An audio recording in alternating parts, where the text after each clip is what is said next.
for 5 minutes. Yes, sir. Thank you, Mr. Chairman.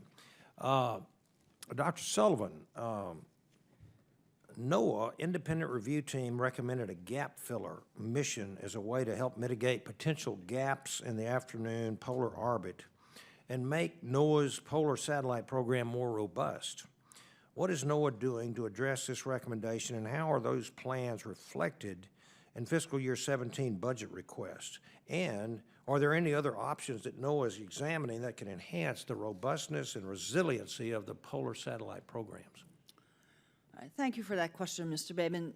We have done a number of things flowing directly from the IRT's report.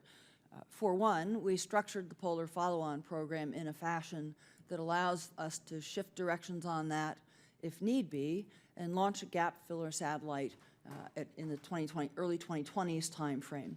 That was not the direction we were heading prior to the IRT's report, so they were very helpful input in that regard. The EON microwave request that is embedded within the Polar Follow-On budget line is another one of those examples.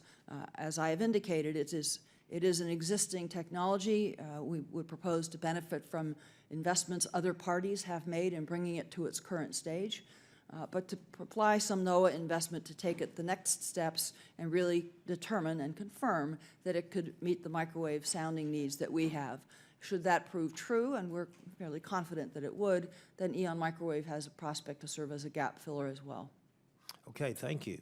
And then also, what are the key risks that could affect NOAA's costs and schedule commitments for the polar and geostationary satellites, and what is NOAA doing to address these risks?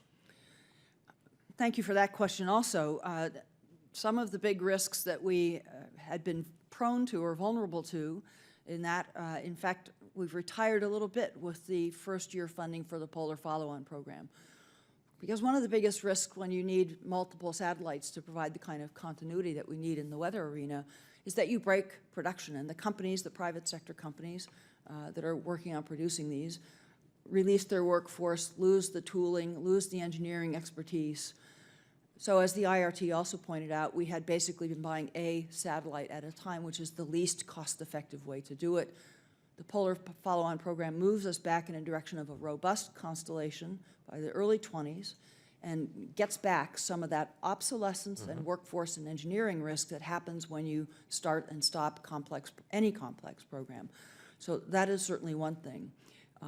We also internally have done a tremendous number of things to strengthen our internal processes and our management structure. We've worked very diligently with our colleagues at NASA who actually run the contracts and do the procurement for us, and with the contractors that they engage. And I think that the team now clearly, as demonstrated by several years consecutive strong budget and schedule performance, the team now is clearly well in hand and functioning on all cylinders. Okay, and then what is the life cycle cost of the GOZAR program, and similarly, what is the life cycle cost of JPSS's program? How do these costs of these programs compare to the cost of our partners you were mentioning? Specifically, does the Department of Defense and our European partners, do they incur similar high costs? I don't have all of those life cycle costs right at my fingertips, Congressman Babin. I do know the JPSS program life cycle cost remains steady at $11.3 billion. And again, I don't have Defense Department or European figures. I can tell you that they certainly are of the same order, as witness the European Commission's, European Union's recent launch of their Copernicus and Sentinel series satellites.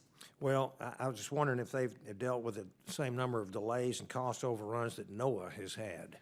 Do you know? We are not out of family with agencies that produce large, complex space systems. Okay. Then over the last few days, and you even mentioned this in your opening statement, we've seen devastating floods in the southern United States. In fact, I have 5 of my 9 counties that are in an emergency situation right now with an all-time record flooding of the Sabine River and flooding in the Neches and in the Trinity Rivers in Texas. As spring starts up this year, I'm concerned that severe weather outbreaks and tornadoes will again put American lives and property at risk. And I wonder, is it smart, when we look at the President's budget, to be cutting NESDIS, NOS, MOAO, and the National Weather Service? What do you think? I'm confident that this budget makes the sound investments in the targeted places that are most central to public safety and the public welfare, and will not be leaving us short on those hazards. Thank you, Mr. Chairman. I'll yield back.